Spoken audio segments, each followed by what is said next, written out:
Okay guys, okay, after nating mailagay na yung kanyang mga rivet guys, ayan o, nailagay na natin yung mga rivet nya.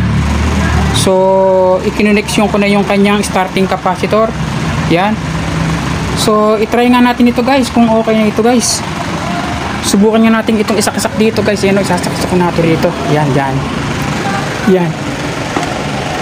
Ngayon after natin may saksak guys, kukoneksyon ko nga ito guys. Tingnan natin kung iikot na.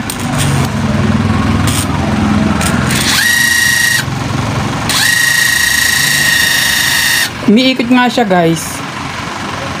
Kaya lang maingay dahil maluwag pa yung kanyang mga rivet. So iaayos ko pa ulit ito guys. Okay guys, after natin uling mahigpitan yung mga rivet guys. Kanina umiikot siya pero merong kalansing. Ngayon, hinigpitan ko ulit siya guys. Ngayon, itry nga natin ulit ito guys na isaksak nga lang ito guys dito. Yan. Ngayon, pa-under natin siya guys.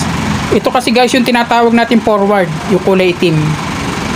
Itutok natin ito guys sa kulay itim guys. Ito oh, panoorin nyo guys. Ayan, napansin nyo guys, umikot na oh. Yan. Yan guys, ang ikot ng motor. Yan. Okay. So ikakabit na natin guys yung kanyang body at mamaya papakita ko guys sa inyo guys to.